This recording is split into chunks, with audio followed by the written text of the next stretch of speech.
안녕하세요. 오늘도 사연 살롱을 찾아주셔서 감사합니다. 결혼 1년차 새댁이에요. 7년 연애 끝에 한 결혼인데 불과 결혼 생활 2개월 만에 위기를 맞고 말았어요. 그때 일만 생각하면 어이없고 화가 나는데 어디 가서 하소연하기도 창피해서 익명성을 빌어 이 채널에 사연을 보내게 되었어요. 남편과 저는 고등학교 동창이에요. 고등학생 때부터 사귄 건 아니고 같은 대학을 다니게 되면서 CC가 되었어요.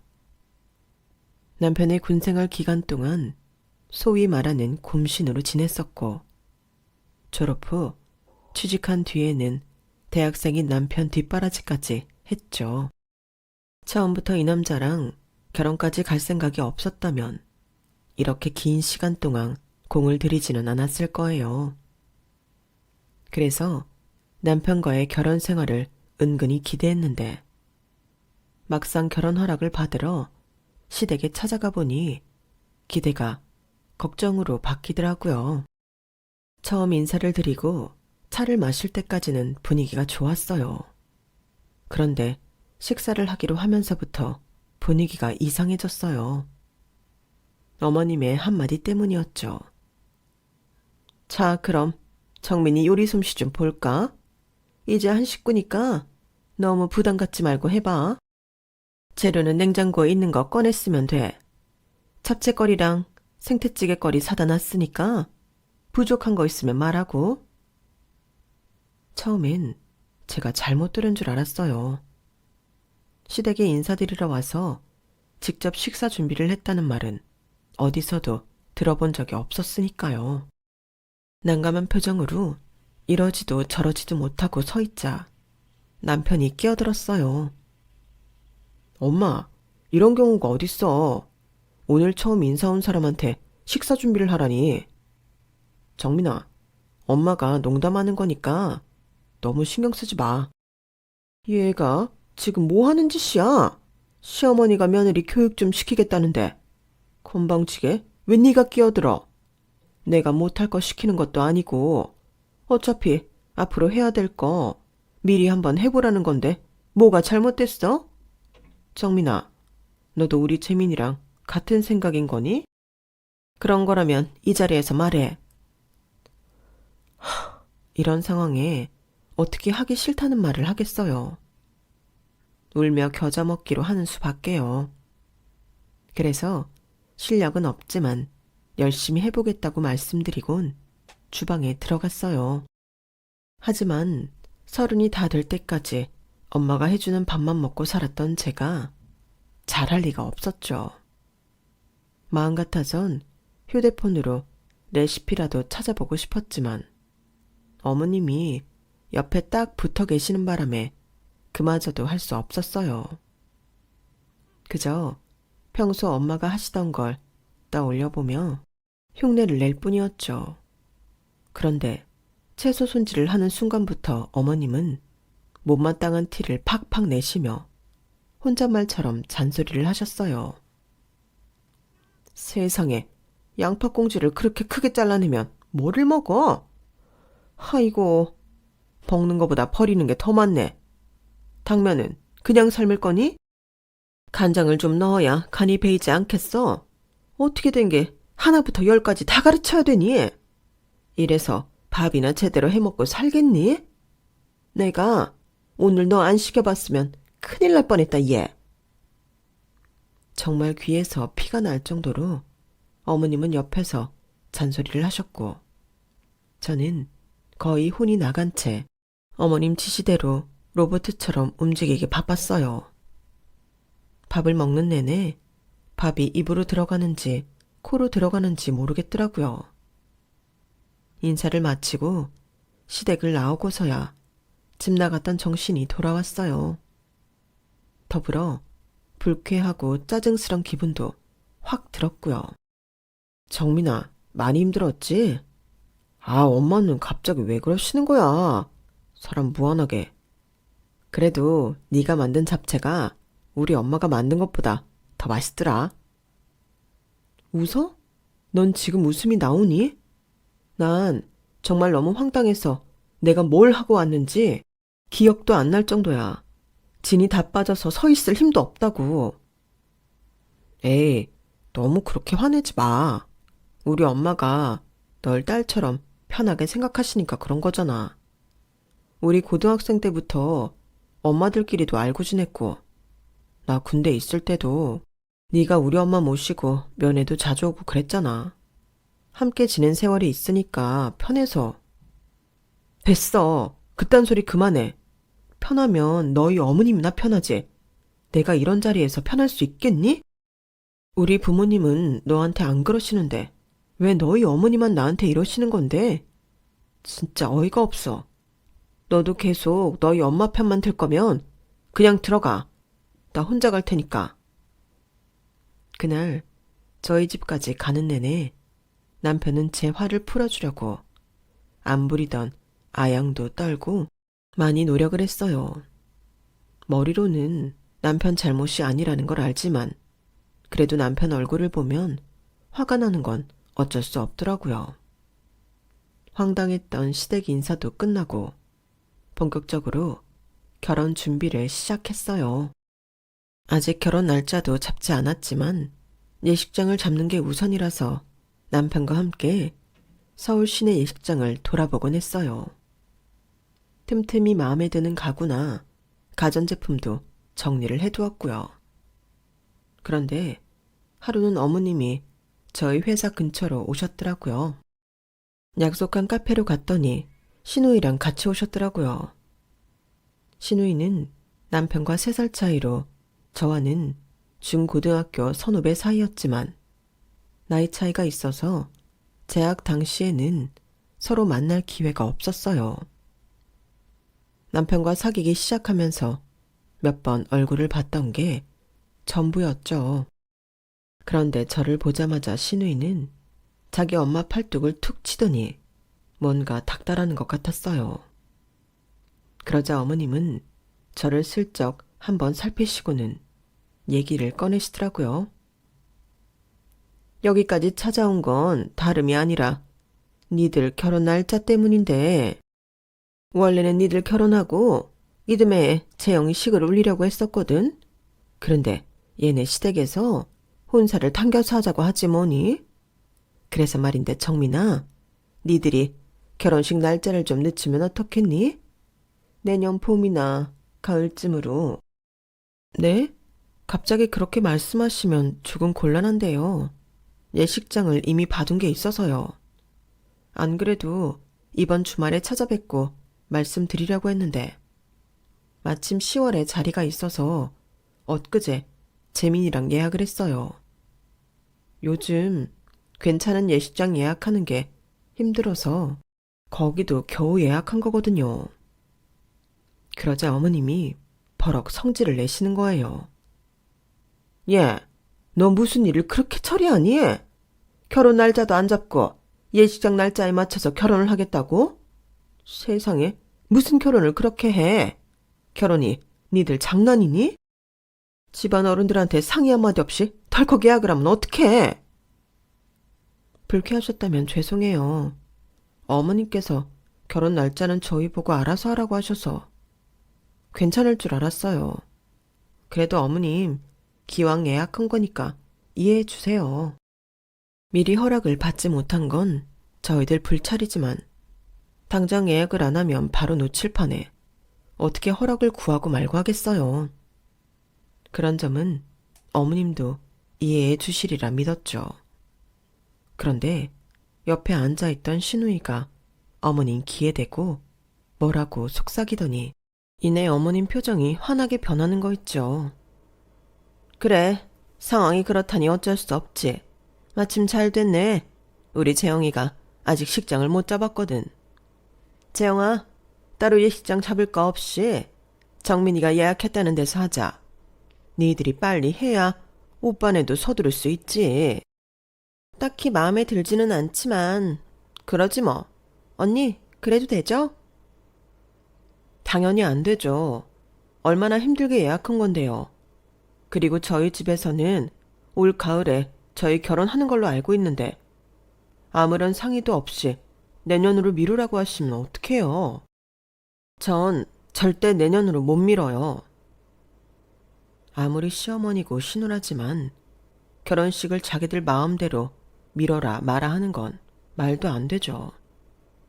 그래서 강하게 거부 의사를 밝혔어요. 이런 제 반응을 예상 못했는지 어머님과 시누이가 되려 당황한 표정이더라고요. 남편 몰래 저만 따로 찾아와 이런 얘기를 꺼낸 건 며느리 입장에서 시어머니 말이라면 싫어도 받아들일 수밖에 없을 거라는 아니란 생각 때문이었을 거예요. 쌍팔년도도 아니고 세상이 바뀐 지가 언젠데 아직도 그놈의 시어머니 유세를 떨려고 하는 건지 솔직히 이해가 안 갔죠. 이 얘기를 전해들은 저희 부모님도 노발대발 하셨어요. 저희 엄마는 그 얘기를 듣자마자 시댁에 전화를 걸어선 제 결혼에 맞춰서 미국에 계시는 친척들이 한국으로 들어오기로 했는데 갑자기 바꾸면 어떡하냐며 절대 안 된다고 단단히 못을 박으셨어요. 결국 어머님과 시누이의 계획은 수포로 돌아갔고 저희 부부는 예정대로 결혼식을 올리게 되었어요. 비록 약간의 마찰은 있었지만 그래도 순조롭게 결혼 준비가 진행되나 보다 생각했는데 시댁에서 엉뚱한 요구를 하더라고요. 이번엔 아버님까지 나서서 말이죠. 그래, 결혼 준비는 잘 돼가니? 재민이 얘기 들어보니 집 얻는데 너도 돈을 보태기로 했다며? 네, 부모님이 1억 5천 보태주기로 했어요. 혼수는 제가 모아놓은 돈으로 하기로 했고요. 그래, 잘 생각했다. 우리 때야 집은 남자 쪽에서 해가는 게 당연한 줄 알았지만 요즘 애들은 더치페이가 익숙해서 그런가 같이 하는 집들이 꽤 된다고 하더라. 그건 그렇고. 아버님은 갑자기 말을 끌면서 제 눈치를 슬쩍 살피셨어요. 그러자 어머님이 끼어들어서 대신 말을 이어가셨죠. 이도 참, 뭐 어려운 얘기라고 그렇게 뜸을 들여요. 정민이도 이제 우리 집 며느린데 어려울 게 뭐 있다고. 예, 정민아, 단도직입적으로 말할게. 예단비 말이다. 그거 돈 대신 다른 걸로 해오면 안 되겠니? 기왕이면 우리가 원하는 걸로 해주면 좋겠다 싶어서 말이야. 아, 어떤 걸 원하시는데요? 실은 우리 이이가 차를 바꿀 때가 됐거든. 그렇다고 우리가 차 바꿀 형편이 안 돼서 그러는 건 아니고 기왕이면 좋은 게 좋은 거잖니. 너도 예단으로 시아버지 차 바꿔드린다고 생각하면 생색도 날 거고 말이야. 하지만 차는 좀 그게 한두 푼 하는 것도 아니잖아요. 그렇다고 아버님 연세에 경차를 타실 것도 아니고. 속에서는 천불이 났지만 최대한 상냥하게 대답을 했어요. 아니, 미치지 않고서야 예단비 대신 차를 해오라는 게 말이 되나요? 예단비야 기껏해야 1,000만 원 남짓 생각하고 있었는데 기가 차서 말도 잘 안 나오더라고요. 예, 아무렴 우리가 경우 없이 너희 집에 무리한 부탁을 하겠니? 우리 그렇게 생각 없는 사람들 아니다. 내 얘기는 예단비 외에 혼수까지 우리가 해주겠다는 거야. 신혼집 가구며 전자제품까지 신형으로 쫙 깔아줄게. 너 요즘 여자들도 결혼할 때 기본이 2억인 건 알고 있지? 네가 집 구하는데 돈 좀 보탠다고 하니까 나머지 금액으로 우리 이 차 한 대 뽑아주고 대신 혼수는 우리가 해주면 그게 그거 아니겠어? 처음엔 이게 무슨 말도 안 되는 소린가 했었는데 어머님 말씀을 들어보니 마냥 나쁜 조건만은 아니더라고요. 저희 집에서도 결혼 자금으로 2억 정도 생각하고 있었으니까요. 그래도 제 선에서 혼자 결정할 일은 아니라서 부모님과 상의해보겠다고 말씀드렸어요. 뭐? 차를 해달래? 아니, 무슨 그런 요구가 다 있니? 자기들이 탈 차를 왜 며느리 보고 해오래? 재민이 엄마 그렇게 안 봤는데 사람 참 이상하네. 엄마, 화내지 말고 내 말 좀 들어봐. 나도 처음엔 말도 안 된다고 생각했는데 혼수랑 예단비 합해서 해가는 거면 나쁜 조건은 아닌 것 같더라고. 게다가 어머님이 가구랑 전자제품 전부 최신형으로 해주시겠다고 하니까 뭐 나쁜 거 없고 말이야. 어차피 결혼 비용으로 2억 정도 생각하고 있었잖아. 거기서 1억 5천 집 구하는데 보태고 나머지 5천으로 혼수랑 예단비 할 생각이었으니까 별반 차이 없어. 무엇보다 아버님 차 타실 때마다 며느리가 예단으로 해온 거라고 생색도 나고 말이야. 제 얘기를 들은 부모님도 처음과 달리 딱히 반대는 안 하시더라고요. 그래서 다음날 어머님께 전화해 시부모님 뜻에 따르겠다고 했어요. 그런데 글쎄 며칠 뒤 남편을 통해 전해주신 승용차 카탈로그를 보니까 일반 승용차가 아니라 외제차더라고요. 게다가 풀체인지로 원하신다나요? 지금 나보고 이걸 해오란 소리야? 예단으로 벤츠를 해오라고? 그것도 풀체인지로? 이걸 지금 말이라고 해? 나도 조금 이상해서 이걸 정민이가 해온다고 한 게 맞냐고 몇 번이나 물었는데 너랑 이미 얘기가 끝난 거라고 하시더라고. 정민아, 나 모르는 사이에 우리 부모님이랑 도대체 무슨 얘기를 한 거야? 아니, 뜬금없이 아빠 차를 네가 왜 바꿔줘? 자기는 몰랐어? 자기 부모님이 혼수랑 예단 대신 아버님 새 차 뽑아달라고 하신 거 정말 몰랐냐고. 아무것도 모르고 있던 남편한테 모든 상황을 말해주자 한숨부터 푹 쉬더라고요. 자기 집 형편에 외제차를 끌고 다니겠다고 한 부모님도 한심하지만 그걸 선뜻 받아들인 저도 이해가 안 간다나요? 누군 그러고 싶어서 그래. 자기 부모님이 원하신다잖아. 우리 입장에선 그 돈으로 혼수를 채우나 차를 뽑아들이나 마찬가지니까. 그렇게 하겠다고 했지만 누가 벤츠를 뽑아달라고 할 줄 알았냐고. 자기 부모님 정말 너무한 거 아니야? 벤츠가 1, 2천 하는 것도 아니고 어떻게 이러실 수가 있냐고. 난 못해. 이럴 거면 결혼이고 뭐고 다 때려치우고 싶단 말이야. 결국 그 일로 남편과 저는 한바탕 싸움을 했고 이 일은 시부모님 귀에까지 들어갔어요. 그런데 웃기는 게 뭔지 아세요? 애초에 1억 3천이 다 돼가는 차량을 예단으로 해오라고 한 시부모님이 싸움의 원흉이었음에도 모든 화살은 제게 돌아왔다는 거예요. 참다 못한 저희 엄마가 시어머니한테 전화해서 따졌더니 그러더라는 거 있죠.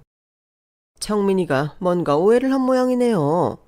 우리는 정민이가 결혼자금으로 2억 정도 생각하고 있다길래 우리 애아빠 차 한 대 뽑아주고 남는 돈은 니들 집 구하는데 보태라. 이런 의미로 한 얘기였는데 어떻게 그걸 잘못 알아듣고 그렇게 얘기를 했대요. 아무렴 우리가 집 구하는 돈은 따로 받고 차까지 챙기러 들었겠어요. 정민이 엄마, 우리 그렇게 파렴치한 사람들 아니에요. 똑같이 자식 키우는 마당에 어떻게 그러겠어요. 난 또 애들이 파혼을 하나마나 난리가 났다길래 무슨 일인가 했더니 이게 다 오해에서 비롯된 거네요. 정민이 엄마가 정민이한테 얘기 좀 잘해주세요. 식도 올리기 전에 며느리한테 인심 잃게 생겼네. 아, 이 말을 전해 듣는데 나만 바보 됐구나 싶더라고요. 정말 억울한데 아무리 발버둥을 쳐봐도 나만 더 이상한 사람이 되어버렸거든요. 정민이 넌 왜 네 시어머니 말도 제대로 못 알아듣곤 그 난리를 친 거니? 내가 안사돈이랑 통화하면서 얼마나 창피했는지 알아? 시간 끌지 말고 내일 당장 시부모님 찾아뵙고 사과드려. 결혼 전부터 이게 뭔 난리라니. 엄마는 저를 앞뒤 정황 살피지 않고 혼자 급발진해서는 판 없겠다고 날뛴 철부지 취급을 하셨어요. 다음날 찾아뵌 시부모님도 마찬가지였고요. 벙어리 냉가슴 앓는 심정으로 집에 돌아왔는데 뒤늦게 퇴근한 남편이 저희 집까지 찾아왔더라고요. 남편도 저한테 따지러 왔나 싶어 서운하더라고요. 그런데 남편이 조용히 저를 안아주면서 그러는 거 있죠. 네 잘못 아닌 거 알아. 분명히 우리 엄마가 너한테 떠넘긴 걸 거야. 내가 우리 엄마를 모르겠니? 엄마 아들로 30년 가까이 살았는데. 다른 사람들은 몰라도 나는 널 알잖아. 없는 말 꾸미고 남 탓하는 애 아닌 거. 그러니까 우리 엄마한테 화난 거 다 나한테 풀어. 내가 다 받아줄게. 아, 정말이지. 이런 남자한테 어떻게 화를 내겠어요. 우리 부모님도 날 안 믿어주는 상황에 유일하게 내 편을 들어주는 남자인데요. 다른 건 몰라도 내가 남자 하나는 잘 골랐다는 생각이 들더라고요. 결국 집은 예산이 줄어든 만큼 평수가 조금 더 작은 곳으로 정하게 되었어요. 대출을 받으면 굳이 집을 줄이지 않아도 됐지만 이자를 내면서까지 그러고 싶지는 않았거든요. 시부모님은 약속대로 저희 신혼집에 가구며 전자제품, 로봇 청소기까지 최신형으로 들여놔 주셨어요. TV도 저희 집 평수에 비해 엄청 큰 걸로 해주셔서 마치 극장에 온 기분이 들 정도였죠. 신혼집을 둘러본 저희 부모님도 시댁에서 큰 돈 쓰셨겠다며 고마워하셨죠. 그렇게 말도 많고 탈도 많았던 준비기간이 끝나고 드디어 결혼식을 올리게 되었어요.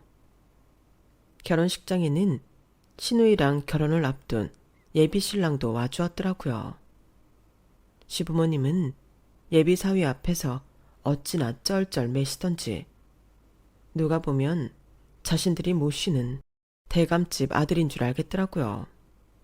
그런데 두 분이 그러신 데는 그럴 만한 이유가 있었어요. 예비사위 직업이 의사였거든요. 솔직히 제 시누이 학벌이 그리 좋지 않았어요. 전문대를 폄하하는 건 아니지만 시누이 경우는 정말 성적이 안 돼서 적성과 상관없는 과에 점수만 맞춰서 전문대에 들어간 케이스였어요. 그것도 예비로 간신히 들어갔었죠. 학점도 안 좋아서 졸업 후 취직이 안 되는 바람에 아버님 지인 사무실에 낙하산으로 들어가 있었어요.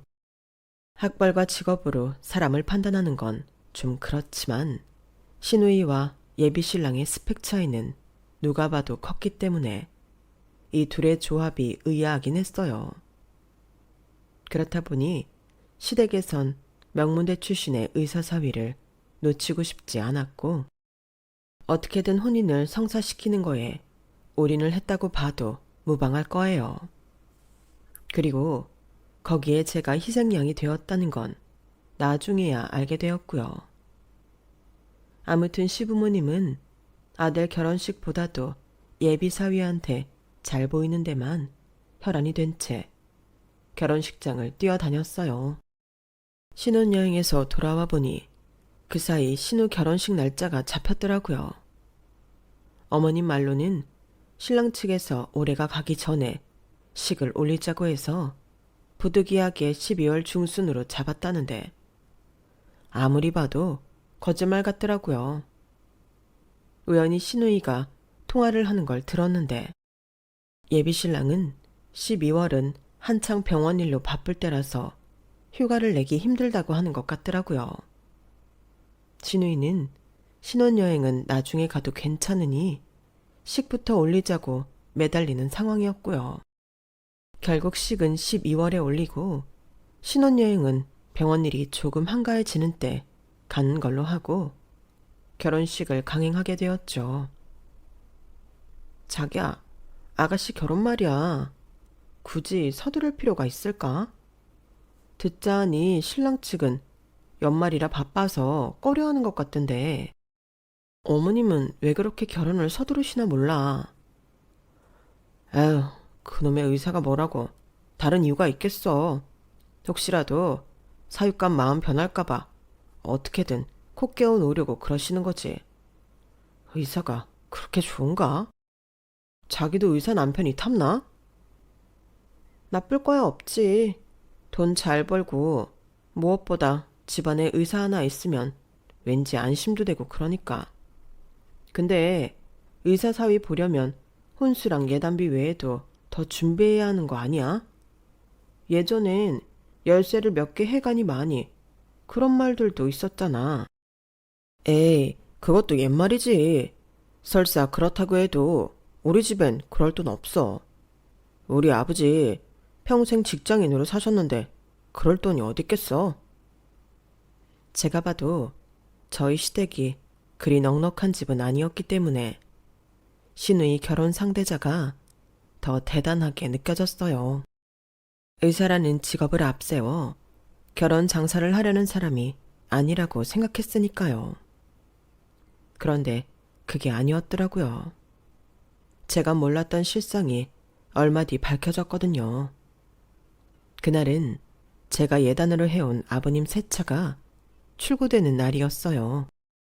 연락처에 제 번호를 올려둔 탓에 탁송업체에서 저한테 전화를 했더라고요. 지정해둔 탁송지 확인을 위한 거였는데 이게 좀 이상하더라고요. 시댁도 아니고 아버님 직장도 아닌 모 대학병원 주차장으로 되어 있었거든요. 저는 당연히 탁송지가 잘못된 줄 알고 거기가 아니라고 했더니 그쪽에서 그러는 거예요. 서류에 적힌 것도 땡땡 대학병원이고 사무실에도 몇 번이나 전화해서 장소 확인했다면서요. 의사라서 자리 못 비운다고 병원 주차장으로 가져오라고. 그래놓고 당일날 장소를 바꾸면 곤란하죠. 아니, 그게 무슨 소리예요? 의사는 누가 의사라고? 순간 머릿속에 딱 떠오르는 인물이 있었어요. 바로 신우의 예비 신랑이었죠. 그래서 탁송업체 직원한테 확인 후 다시 연락드리겠다고 하고는 전화를 끊었어요. 그리고는 남편한테 전화했어요. 뭐? 차를 병원으로 보내라고 했다고? 아니, 그걸 왜? 몰라서 물어. 그 병원 의사 중에 자기가 아는 사람이 한 사람밖에 더 있어. 당신 예비 매제밖에 더 있냐고. 어머님 아버님도 그렇지. 어쩜 이럴 수가 있어. 예단도 따지고 보면 사돈이 보내는 선물인데 어떻게 그걸 받기도 전에 다른 사람한테 줄 수가 있냐고. 선물한 사람 생각은 안 하는 거야? 처음부터 이러려고 외제차 사달라고 그러신 거 아니야? 차값보다 혼수 대신 해주시는 게 싸게 먹히니까 난 그렇게밖엔 생각이 안 돼. 너무 화가 나서 막 쏘아붙였더니 남편이 아무 말도 않고 얘기만 듣다가 자기가 한번 알아보고 전화해주겠다고 하더군요. 그리고 몇 분 뒤 시어머니가 전화를 하셨어요. 전화를 받자마자 성질부터 내시더라고요. 예, 너 채민이한테 뭐라고 했길래 애가 그 난리를 치는 거니? 아니, 내 차를 내가 누구한테 주건 네가 무슨 상관이야. 예단으로 해왔으면 그걸로 끝인 거지. 내가 어떻게 쓰는지까지 네가 관여해야 되는 거냐고. 그래서 우리가 약속을 안 지켰니? 우리가 너 대신 신제품으로 집도 다 채워줬는데 뭐가 문제란 거냐고. 얘가 아주 시부모 알기를 우습게 알아도 그렇지. 툭 하면 우리 아들한테 고자질해서 일 키우고 사람 꼴 우습게 만들고 말이야. 너 그러는 거 아니다. 우리가 사람이 좋아서 네 그 성깔 받아주는 거지. 다른 집 같았으면 어림도 없어. 잔말 말고 차는 병원으로 보내. 시어머니는 득달같이 전화를 해서는 자기가 할 말만 하고는 전화를 끊어버렸어요. 뒤이어 남편한테 전화가 왔길래 안 받고 거절 버튼을 눌러버렸죠. 일을 수습하겠다고 했던 남편 때문에 저만 더 못된 년이 되어버린 마당에 남편과 통화는 해서 뭐하나 싶더라고요. 이래서 사람들이 시어머니랑 고부간의 갈등을 겪는 거구나 새삼 확인하는 날이었어요. 차는 결국 병원으로 배송을 했고 그 일로 일주일 넘게 남편과는 냉전 상태로 지냈어요. 남편 잘못이 아닌 건 알지만 그 얼굴을 볼 때마다 시어머니가 떠올라서 화딱지가 나더라고요. 냉전 기간 동안에도 남편은 어떻게든 제 화를 풀어주려고 노력을 했어요. 아침 일찍 일어나서 제 아침밥도 차려주고 퇴근 후에는 빨래며 청소도 도맡아 하곤 했거든요. 하지만 제가 남편과 화해를 한 건 이것 때문은 아니었어요. 바로 저희 부모님 때문이었죠. 남편과 냉전 중이던 주말, 집에서 남편과 얼굴 맞대고 있는 게 싫어서 일부러 친구들과 약속을 잡았어요. 혹시라도 남편이 전화할까봐 휴대폰도 꺼놓고 오전부터 밤 늦게까지 놀고 집에 돌아왔는데 집안에 불이 꺼져 있더라고요. 식탁에는 밥을 먹다 만 채 그대로 놓아둔 흔적이 있었고요. 그걸 보곤 짜증이 확 났는데 이 꼴을 해놓은 남편이 어디에도 보이지 않는 거예요. 설마 나 찾으러 나간 건 아닌가 해서 살짝 걱정이 되던 차에 휴대폰 전원을 꺼놓은 게 기억이 났어요. 배터리까지 없는 상태였더라고요. 혹시 문자라도 남긴 게 있나 싶어 충전이 조금 되자마자 휴대폰을 켜봤더니 엄마랑 남편한테 수십 통의 전화가 와 있더라고요. 이게 무슨 일인가 싶어서 먼저 엄마한테 전화를 했더니 엄마가 울먹이는 목소리로 왜 이렇게 전화를 안 받냐고 화를 내시더라고요. 이기 집애야, 왜 이렇게 전화를 안 받아? 네 아빠 지금 응급수술 들어가 있어. 난 기운 없어서 통화 못하니까 자세한 건 채민이한테 들어. 채민아, 네 처다. 네가 받아봐. 전화를 넘겨받은 남편은 아빠가 수술 중인 병원 이름과 병동을 알려주었어요. 택시를 타고 병원까지 가는 내내 손이 바들바들 떨리고 울컥하더라고요. 남편 말로는 욕실에 쓰러져 계신 아빠를 발견한 엄마가 바로 119에 전화를 하셨다고 했어요. 엄마는 구급차를 기다리며 저한테 전화를 하셨지만 제가 전화를 안 받자 남편한테 전화를 하셨던 거예요. 집에서 점심을 먹고 있던 남편은 그 길로 바로 병원으로 달려갔고 놀란 엄마 대신 수술 동의서에 사인을 했다고 하더라고요.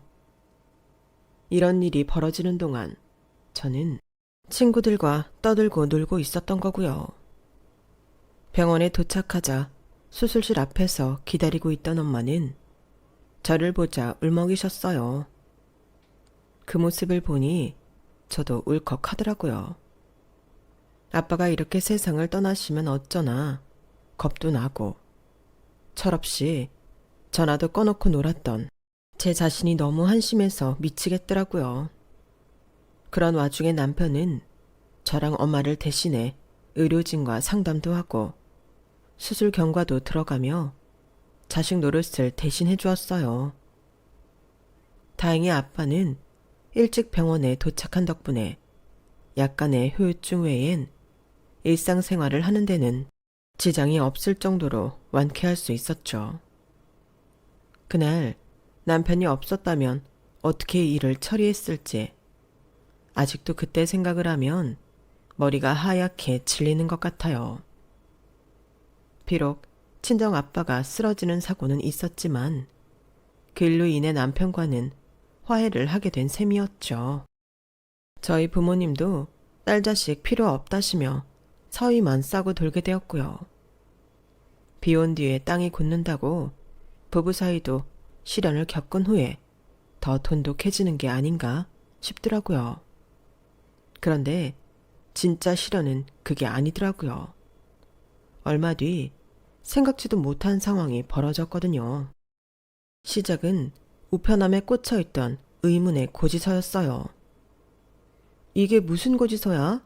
자기야, 혹시 렌탈 서비스 사용한 거 있어? 업체에서 고지서가 왔는데 자기 이름으로 되어 있네. 그게 무슨 소리야? 난 그런 거 신청한 적도 없는데. 혹시 다른 집 거 잘못 가져온 거 아니야? 어? 주소도 맞고 이름도 내 이름이네. 고지서를 열어본 남편은 명세서를 읽어 내려갈수록 얼굴이 점점 굳어졌어요. 그리고는 짧은 탄식과 함께 손바닥으로 마른 세수를 하더군요. 명세서에는 가구며 전자제품, 우리 집에 있는 모든 살림들의 렌탈 비용이 적혀 있더군요. 고지서에 명시된 이번 달 렌탈비와 함께요. 한마디로 시부모님이 해준 살림 전부가 렌탈 제품이었던 거예요. 그걸 확인하는데 다리에 힘이 풀려서 소파에 털썩 주저앉았어요. 우리 부부는 기가 막혀서 아무 말도 못한 채 멍하게 앉아 있었죠. 먼저 말을 꺼낸 건 남편이었어요. 내가 가서 알아볼게. 정민이 넌 일단 집에 있어. 내가 다 해결하고 올 테니까 아무 걱정 말고. 알았지? 됐어. 이게 자기 문제기만 해.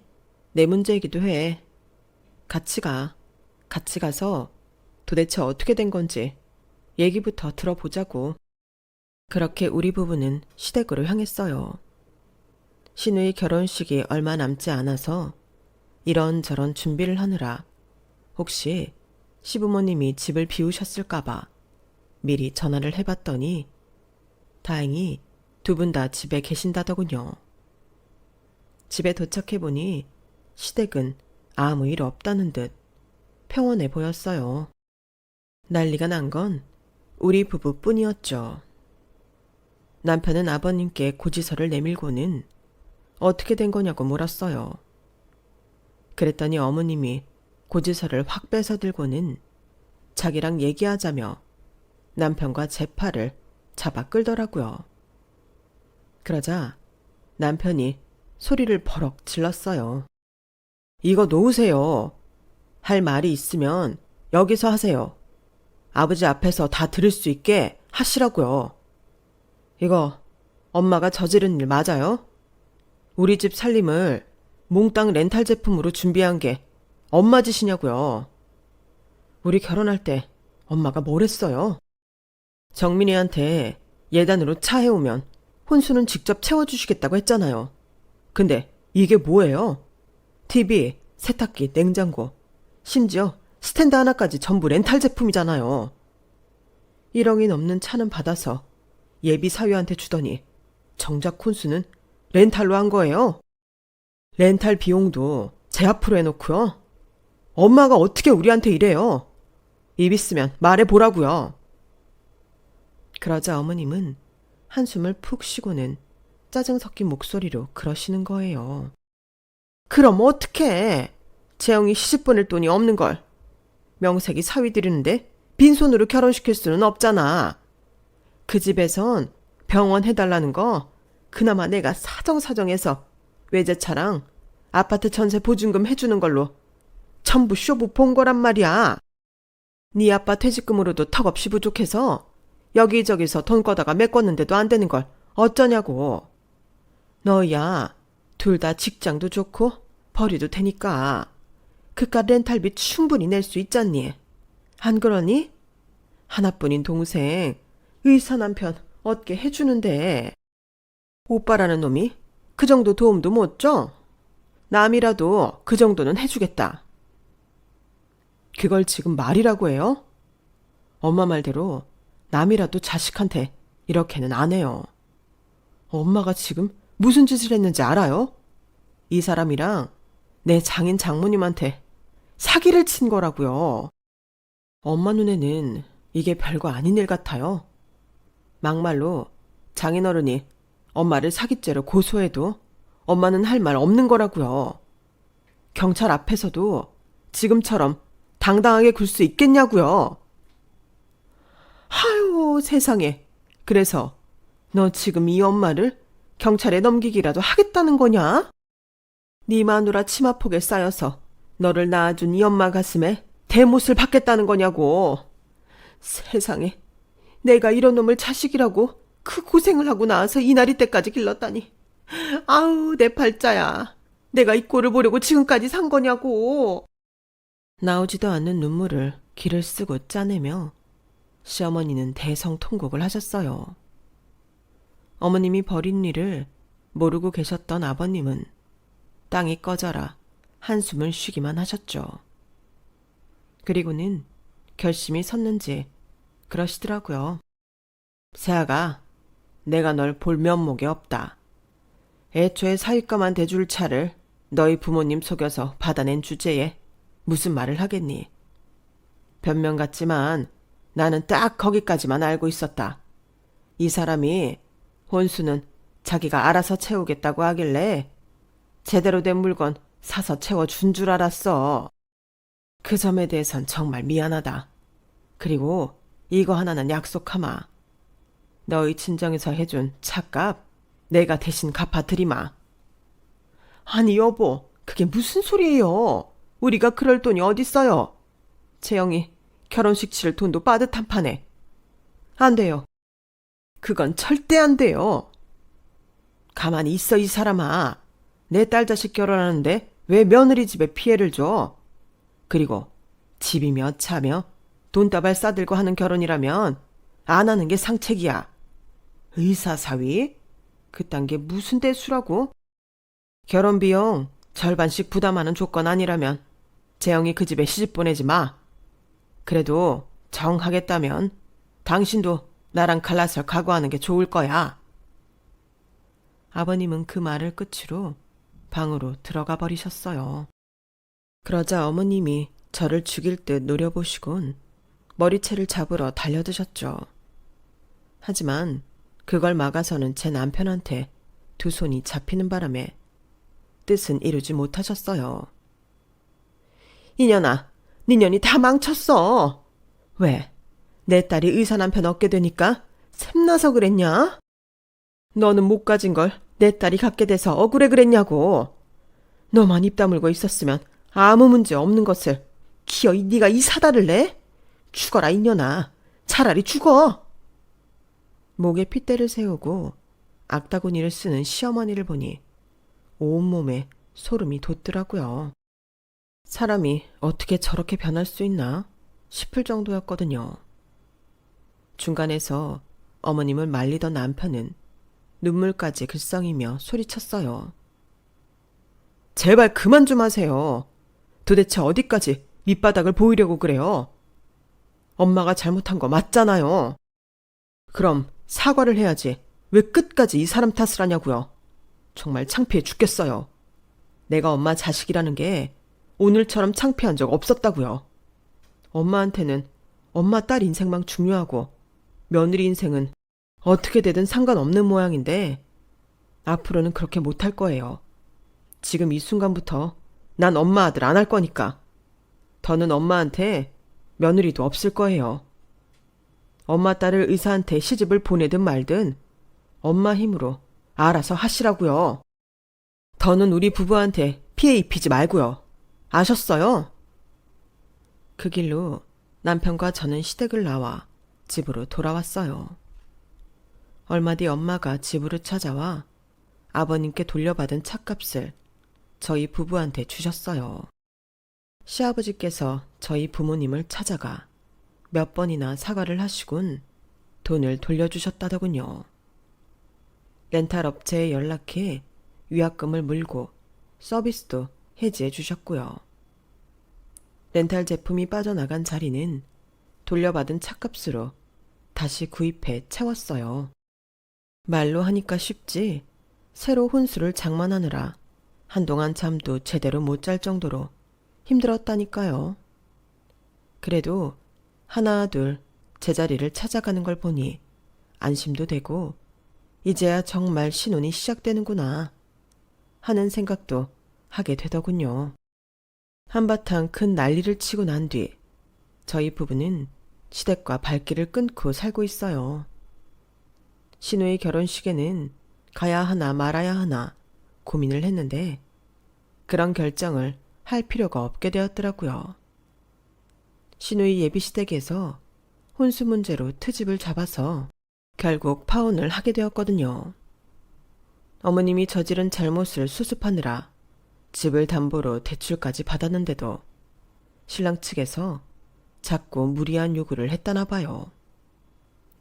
결국 이렇게 될 걸 그 난리를 치고 주변 사람을 힘들게 했다니 그놈의 의사사위가 뭐라고 말이죠. 이번 일을 겪고 나서 한 가지 깨달은 게 있어요.